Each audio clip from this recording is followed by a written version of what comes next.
एक बात जिंदगी में हमेशा याद रख लो। एक दिन की पढ़ाई से कुछ नहीं होता। आपको रेगुलर रहना पड़ेगा, डेली ये सेशन अटेंड करना पड़ेगा, और जो क्वेश्चंस मैं बता रहा हूं और जिस तरीके से सोल्व करवा रहा हूं उनको सोल्व करना पड़ेगा। और उसके बाद देखो, अगर तुम अपने आप में अगर एक पावर बूस्टर नहीं बन जाते तो।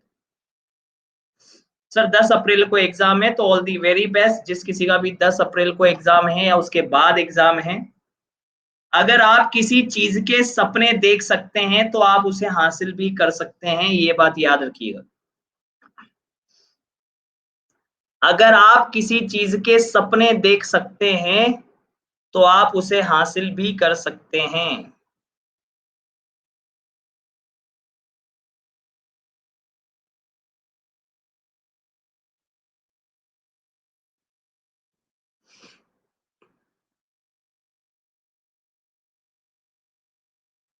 तो सपने देखना जरूरी है। अगर सपने नहीं देखे तो देखना स्टार्ट कर दो आज से।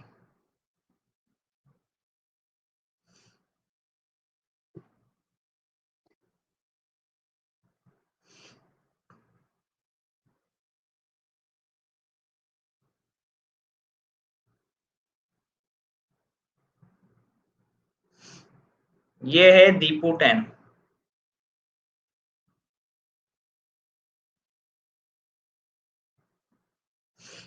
दीपू 10 कोड लगाकर आप टेस्ट दे सकते हैं। अन अकेडमी पर जिसने प्रोफाइल को फॉलो नहीं किया है, अन अकेडमी पर पहले तो प्रोफाइल को फॉलो कर ले, ताकि उस व्यक्ति को क्लास के मैसेजेस मिल जाएं, नोटिफिकेशन मिल जाएं।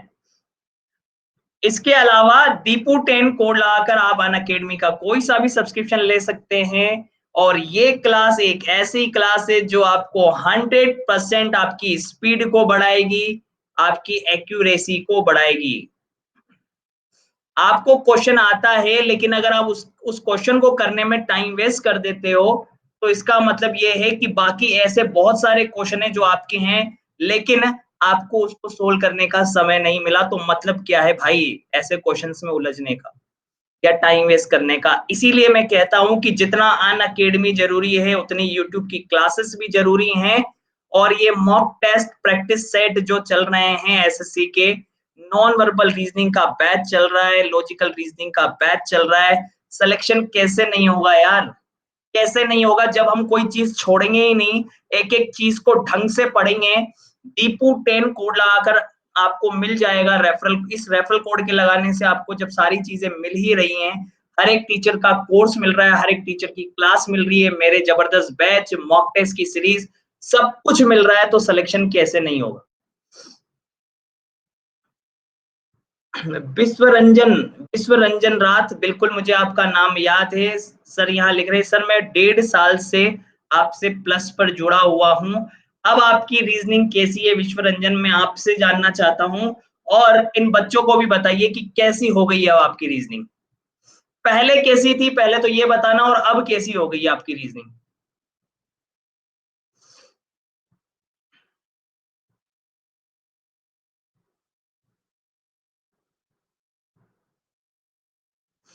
सर बहुत अच्छी हो रही है, बहुत इम्प्रूवमेंट आई है। क्या बात है। और भी सोमेश जी भी बोल रहे हैं, आकाश बोल रहे हैं सर मैं भी कंटिन्यू आपसे बना हुआ हूं इतने समय से। पहले स्पीड नहीं बन रही थी, लेकिन सर अब स्पीड भी बनती है। तो बिल्कुल पोल के साथ में आप लोग क्वेश्चंस करेंगे। और इस क्लास को तो यूं समझ लो कि ये तुम्हारी एक ऐसी क्लास है 9 बजे वाली। 8 बजे वाली क्लास को अटेंड करने के बाद सीधी 9 बजे वाली क्लास के अंदर आ जाओ, और अपने झंडे सुनिश्चित कर लो खुद ही एनालिसिस कर लो डेली बेसिस पर कि कितने क्वेश्चन आए आपको।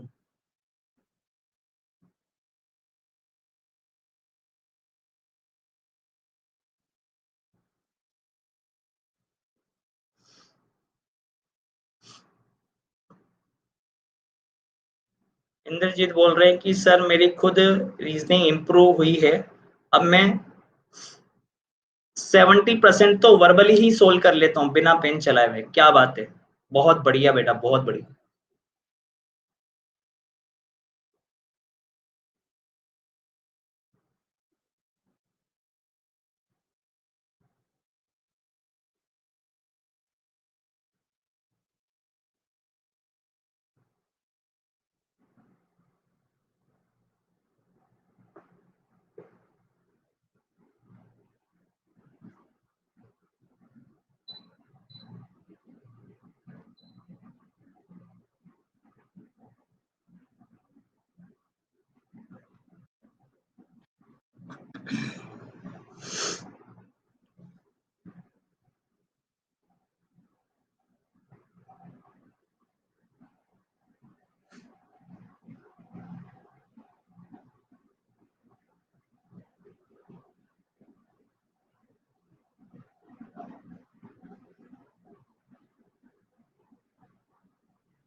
ए डी के दाएं दूसरे स्थान पर बैठा है, जो बी के बाएं तीसरा है।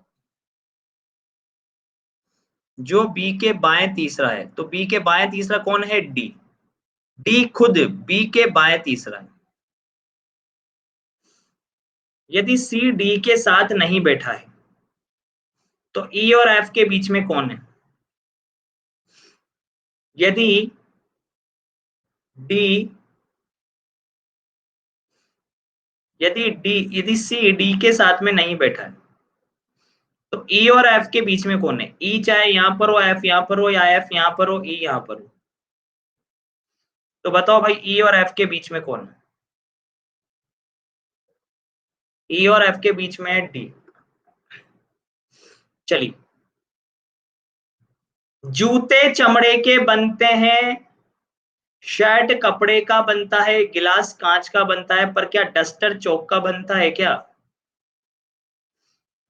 क्या डस्टर चौक का बनता है? नहीं ना। चलो देखिए,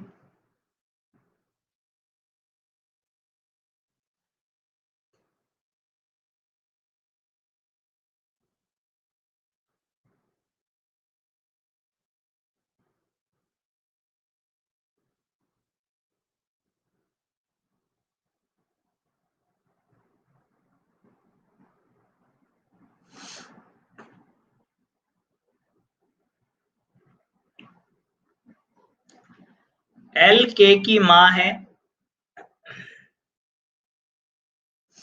और एन की बहन है। एल के की माँ है और एन की बहन है, यानी एल एन की बहन है। के ओ की बहन है। पी ओ का पति है। पी ओ का पति है। एन एम का पति है।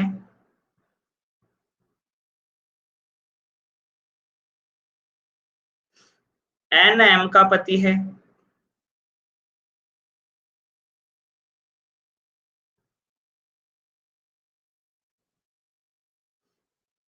तो ओ एन से किस प्रकार से संबंधित है? ओ एन का कौन हो जाएगा? बताओ भाई, ओ एन का कौन हो जाएगा? बताओ, ओ एन का कौन हो जाएगा? बहन की बेटी। बहन की बेटी कौन हो जाएगी? भतीजी, नीस। तो ओ एन की भतीजी हो जाएगी भाई। ओ एन की कौन हो जाएगी? भतीजी हो जाएगी। बहन की बेटी। बहन की बेटी कौन होगी? भतीजी। चलिएगा नेक्स्ट, अगला क्वेश्चन फटाफट से बताइए क्या आंसर होगा।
यहाँ पे गैप आ रहा है 8 का।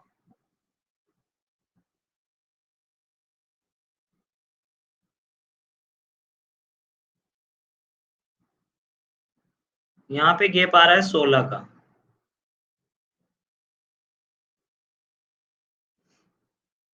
अब यहाँ पे क्या लिखें?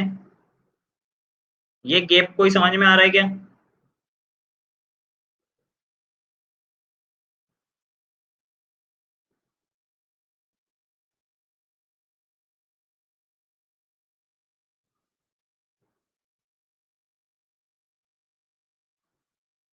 अगर 8 का गैप करना है यहाँ पे, अगर 16 और अगले वाले में अगर 8 का ही गैप करना है, मान लो गैप बराबर आ रहा है सब में।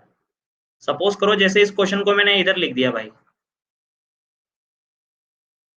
देखना इधर इस क्वेश्चन को मैंने लिख दिया इस साइड।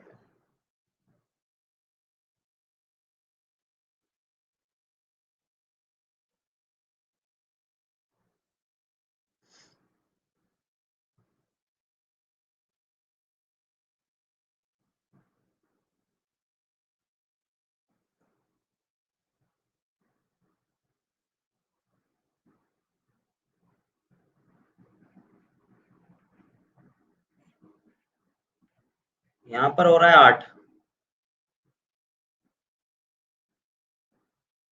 यहाँ पर हो रहा है 16, और यहाँ पर हो रहा है 24।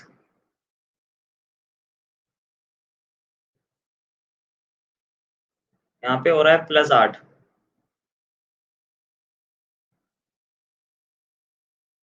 इसमें 24 जोड़ेंगे तो कितना होगा? 53, 53। C option.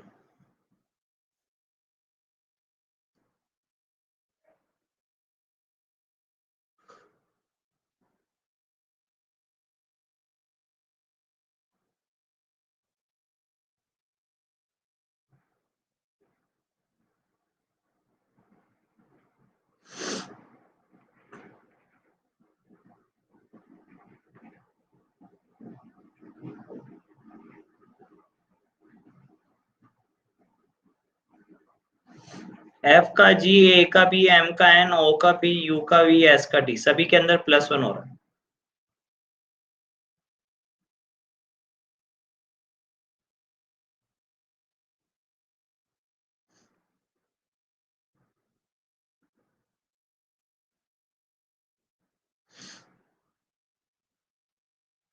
क्यू का आर,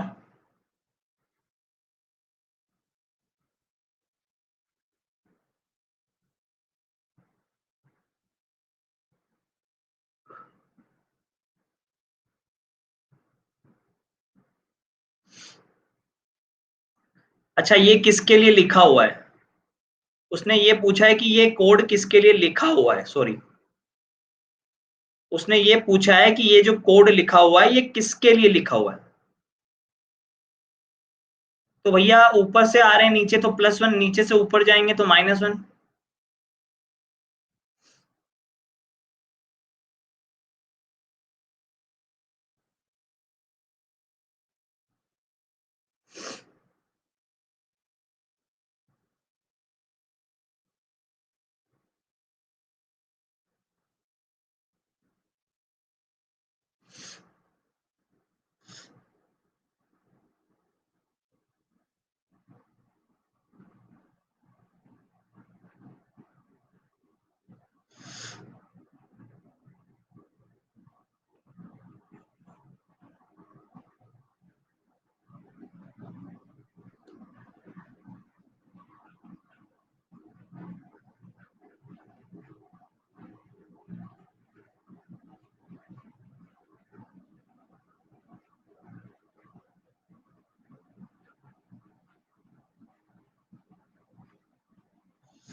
ये ऐसा दे रखा है भाई,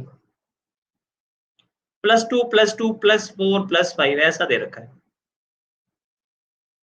तो ओ का पी क्यू, पी का क्यू आर, क्यू आर से स्टार्ट होने वाला यही ऑप्शन है, बी ऑप्शन। चलिएगा फटाफट से करिएगा दोस्तों। नेक्स्ट क्वेश्चन आप लोगों के सामने इस तरीके से है, और पोल ये रहा।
देखिए ये सारे की सारे प्राइम नंबर्स हैं, ये सब क्या है, प्राइम नंबर्स।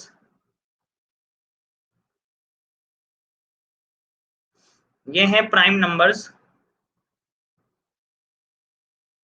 ये प्राइम नंबर नहीं है, ये भी प्राइम नंबर नहीं है, ये भी प्राइम नंबर नहीं है। ये प्राइम नंबर की सीरीज है।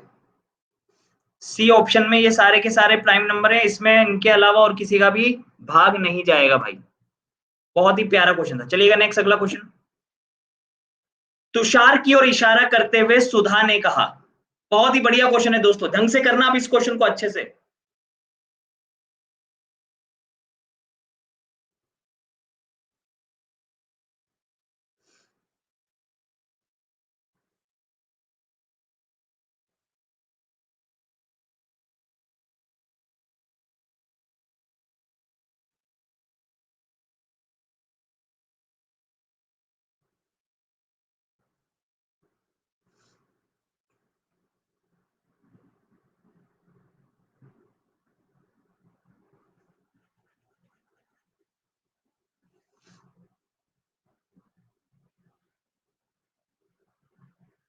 तुषार की ओर इशारा करते हुए सुधा ने कहा, क्या कहा सुधा ने?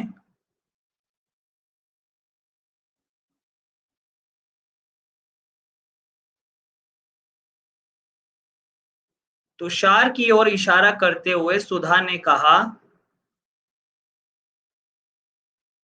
उसकी मां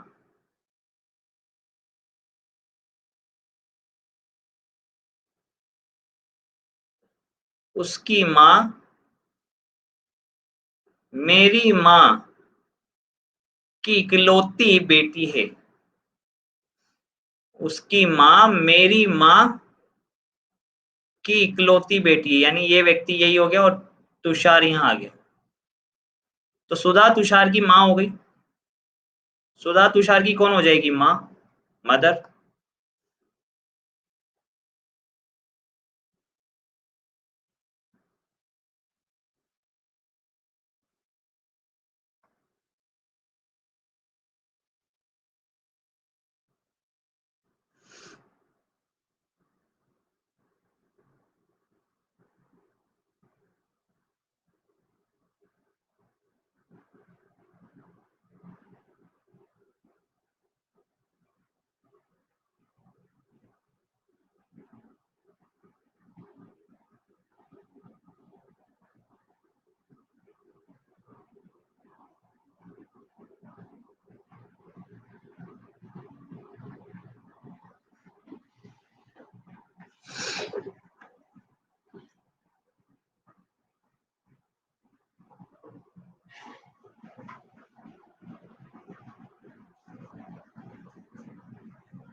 सिंपल सा लॉजिक है यार। देखिए सिंपल सा लॉजिक क्या है।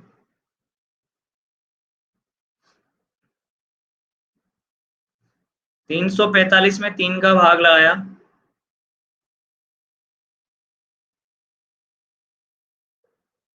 तो ये आ रहा है भैया 115।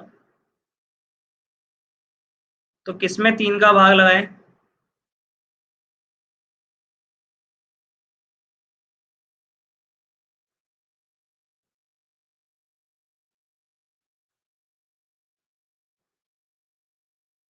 फूलों का क्या बनता है गुलदस्ता, तो कमल का क्या बनता है। फूलों का गुलदस्ता बनता है तो कमल का क्या बनता है।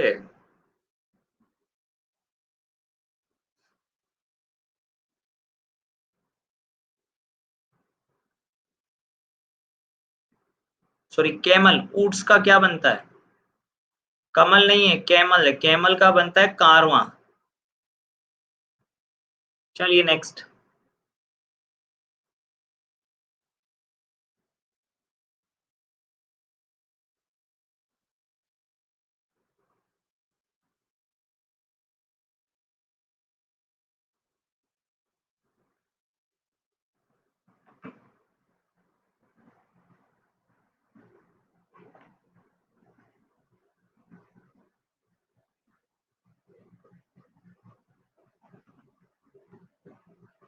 देखो 2 किलोमीटर चलने के बाद मैं दाएं मुड़कर 2 किलोमीटर चला, फिर बाएं मुड़कर 3 किलोमीटर की दूरी तय करी, अंत में मैं पूर्व की ओर चल रहा हूं। तो मैंने अपनी यात्रा किस दिशा में प्रारंभ की थी। तो यात्रा भी पूर्व दिशा में ही प्रारंभ करी थी, इसका मतलब यात्रा, इसका मतलब पूर्व दिशा में चलना ही प्रारंभ किया था उसने।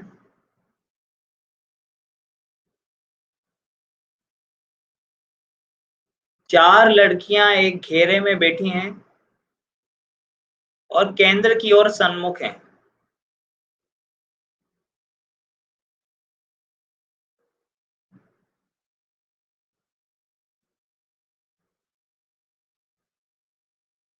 कीर्ति सुहानी के दाईं ओर बैठी है, लेकिन वह वत्सला के ठीक बाईं ओर नहीं है।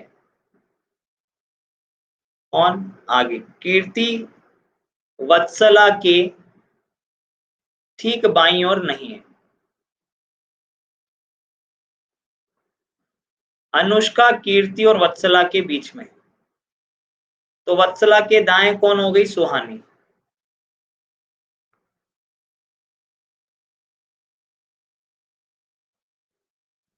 देखिए इस तरीके की छोटा छोटा अरेंजमेंट जो है आपका ग्रुप डी के पेपर में भी आपको भरपूर देखने को मिलेंगे।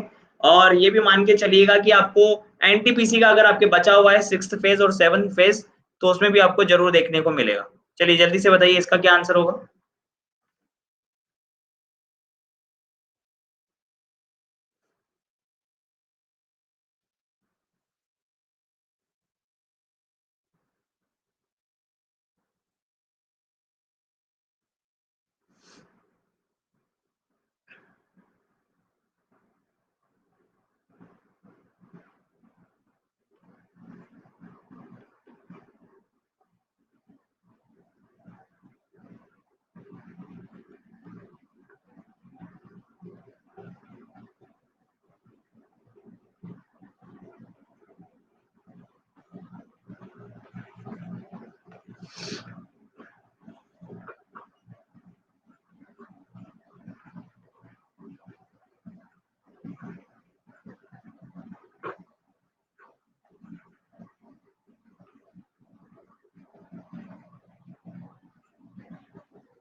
कैलेंडर में डेट्स होते हैं तो वर्ड्स किस में होते हैं?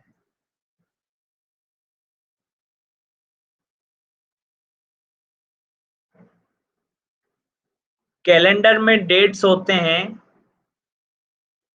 तो वर्ड्स किस में होते हैं? शब्दकोश में। डिक्शनरी में वर्ड्स होते हैं।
EDCBA आएगा भाई।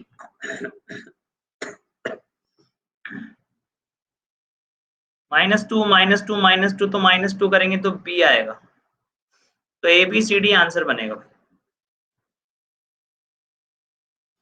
चलिए, बहुत सारे लोग डिमांड कर रहे थे कि सर लॉजिकल रीजनिंग के क्वेश्चन प्लीज सर जरूर डालिएगा। तो भाई आप लोगों के लिए लॉजिकल रीजनिंग के जबरदस्त क्वेश्चन हाजिर हैं। चलिए बताइए, ये क्वेश्चन सबका सही आना चाहिए।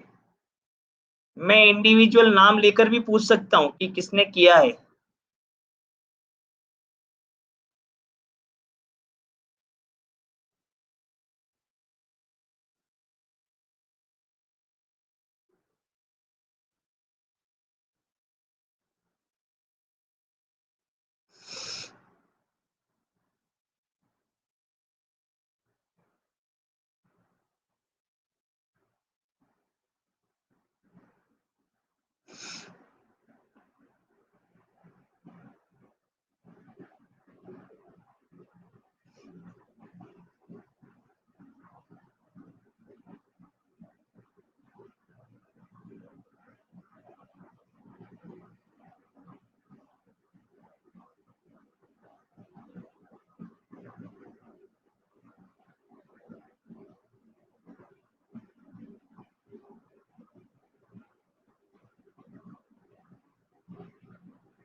गरीबी मनुष्य को परिश्रमी बनाती है।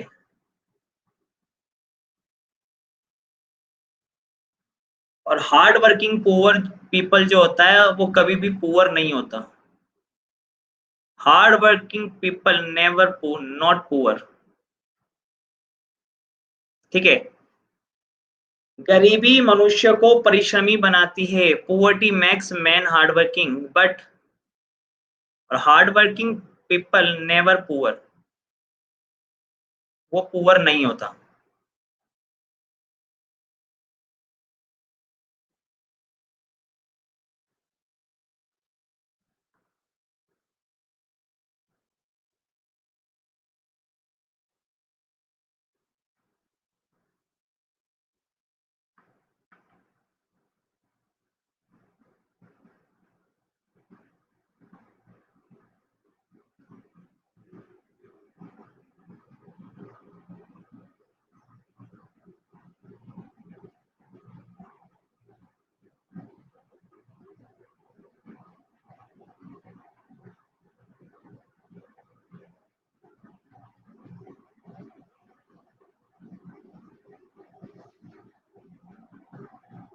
A person must be poor to be hardworking. A person must be poor to be hardworking. क्या लिखा हुआ है? A person must be poor, परिश्रमी होने के लिए व्यक्ति को गरीब होना चाहिए, ऐसा तो नहीं कि परिश्रमी होने के लिए व्यक्ति को गरीबी होना पड़ेगा। परिश्रम गरीबी हटाने में सहायता करता है। हाँ, परिश्रमी व्यक्ति अगर पुअर नहीं है तो इसका मतलब परिश्रमी व्यक्ति जो परिश्रम है वो गरीबी हटाने में सहायता करता है। यस, डायरेक्ट रिलेटेड है। तो आंसर बनेगा सेकंड फॉलो। आंसर क्या बनेगा? आंसर बनेगा सेकंड फॉलो। चलिए नेक्स्ट।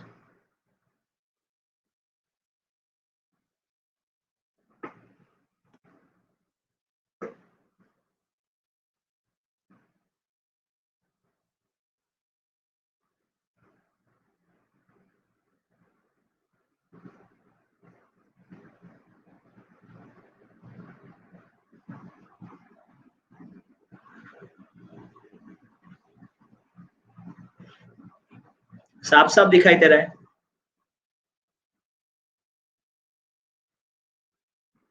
DMAS, DMAS। तो क्या बनेगा आंसर में?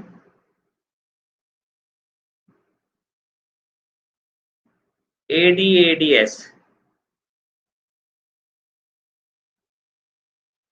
क्या बनेगा? ADADS।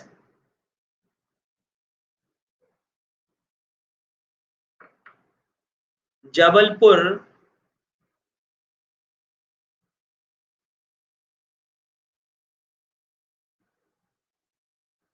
जबलपुर के प्रत्येक स्वर को जबलपुर के प्रत्येक स्वर को अंग्रेजी वर्णमाला में इसके अगले अक्षर से बदल दिया जाए एवं प्रत्येक व्यंजन को उसके पिछले अक्षर से बदल दिया जाए तो दाएं से चौथा अक्षर क्या होगा?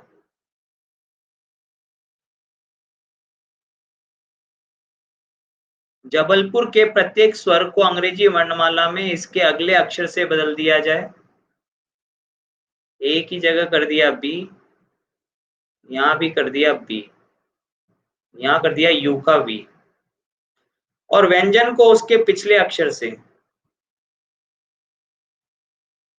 यहाँ आई, यहाँ ए,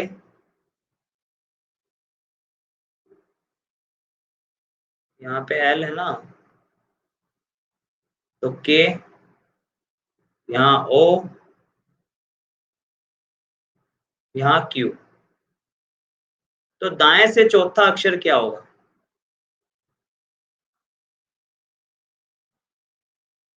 दाएं से चौथा अक्षर होगा के।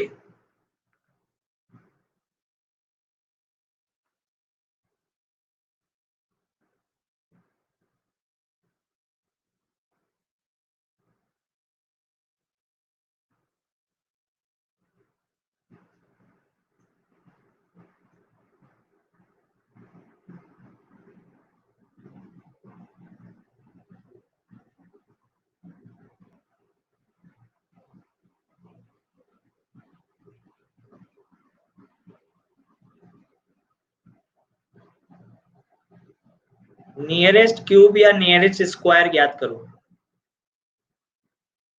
नियरेस्ट क्यूब या नियरेस्ट स्क्वायर ज्ञात करो भाई।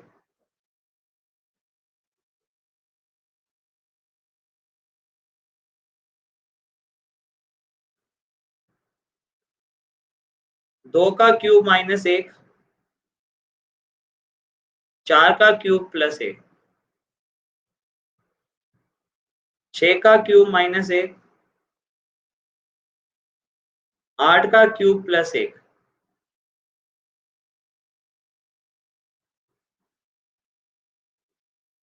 दस का क्यूब माइनस एक, माइनस एक प्लस एक माइनस एक प्लस एक माइनस एक, तो अगला हो जाएगा प्लस एक। 12 का क्यूब प्लस एक, 1728 प्लस एक कितना हो गया? 1729। चलिए नेक्स्ट।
कुछ लड़कियां शिक्षित होती हैं, शिक्षित लड़कियां छोटे परिवारों को पसंद करती।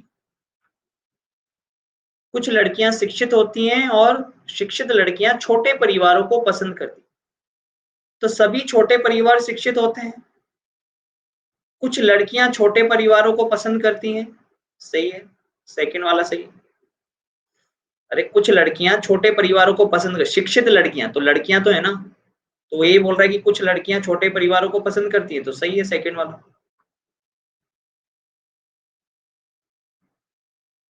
चलिए नेक्स्ट।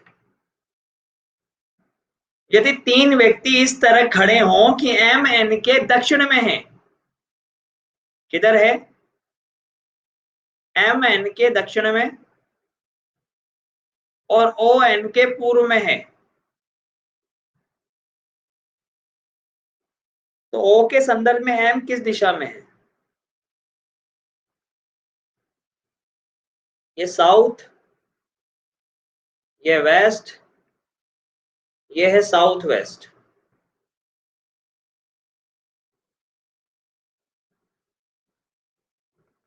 एम किस डायरेक्शन में? एम है साउथ वेस्ट डायरेक्शन।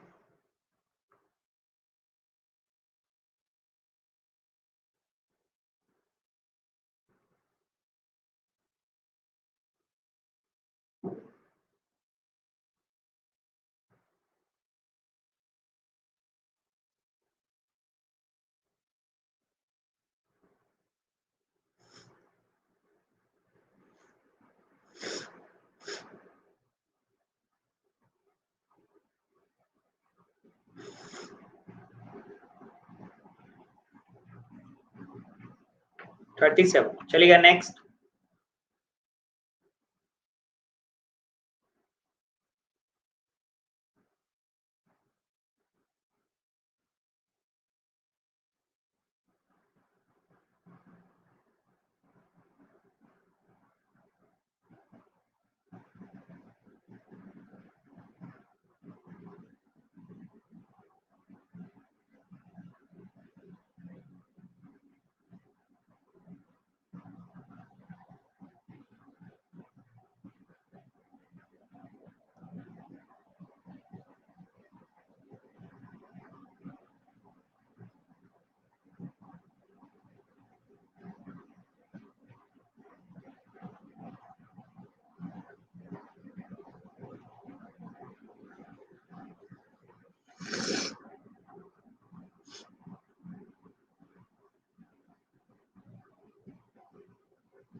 कितना हुआ दोस्तों?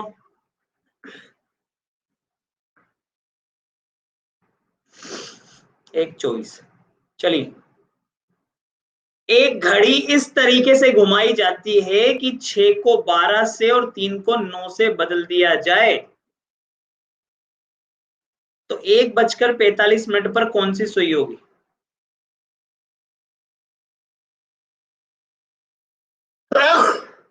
बताओ भाई।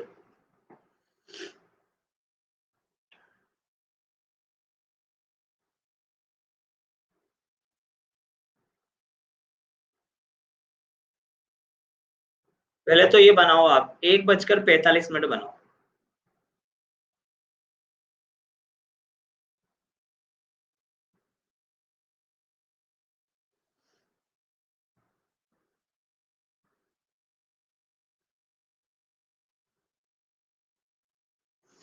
बड़ी वाली सुई यहाँ पे और छोटी वाली सुई 1 और 2 के बीच में।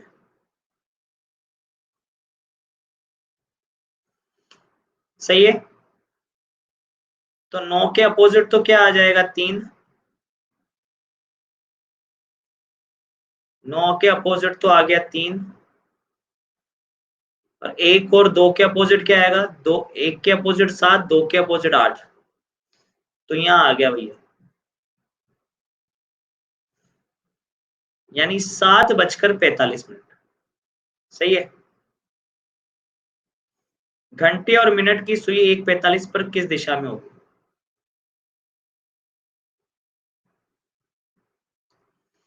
घंटे और मिनट की सुई, तो घंटे की सुई तो इस डायरेक्शन में होगी, यानी ये साउथ होता है, ये वेस्ट होता है, तो ये तो हो गया साउथ वेस्ट।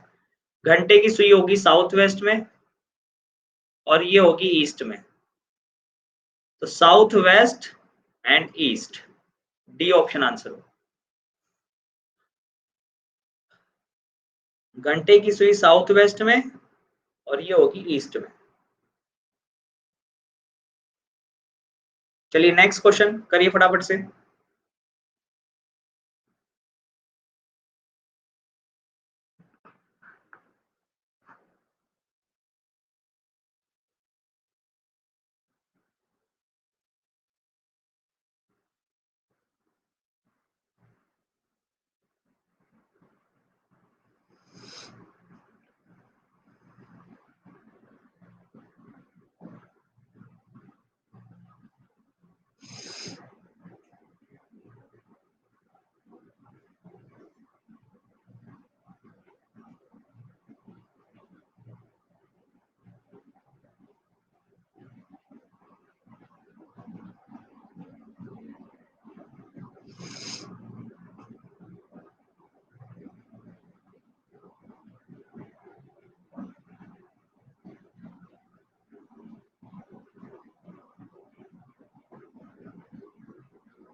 इस क्वेश्चन में एक काम करो, आप सबको जोड़ दो यार, आप तो सबको जोड़ दो एक बार, इसको जोड़ दो। तो 154 तो वैसे ही हो रहा है, इसमें +1 और जोड़ दोगे तो ये हो जाएगा, ऐसे ही इसको जोड़ दो।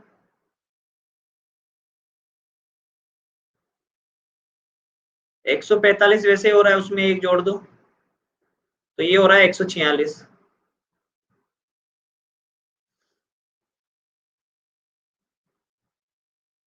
महक करिश्मा के उत्तर में खड़ी है, कार्तिक करिश्मा के पूर्व में खड़ा है,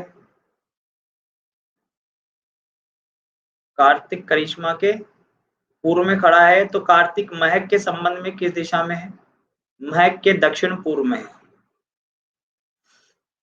all axes are knives, no knives are sharp. All knives are axes, सारे नाइव्स क्या एक्सिस है क्या?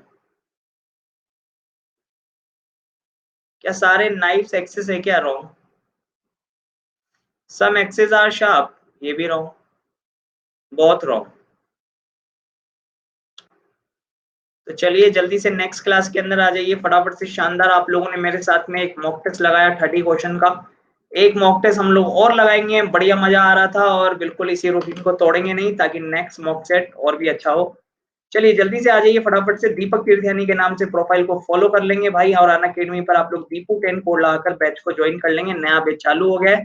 और टेस्ट जरूर लगाना है ना, टेस्ट जरूर लगाइएगा, टेस्ट देना बिल्कुल भी ना भूलिएगा। चलिए थैंक यू सो मच, हंसते रहिए मुस्कुराते रहिए। चलिए नेक्स्ट क्लास के अंदर आ जाइए फटाफट से।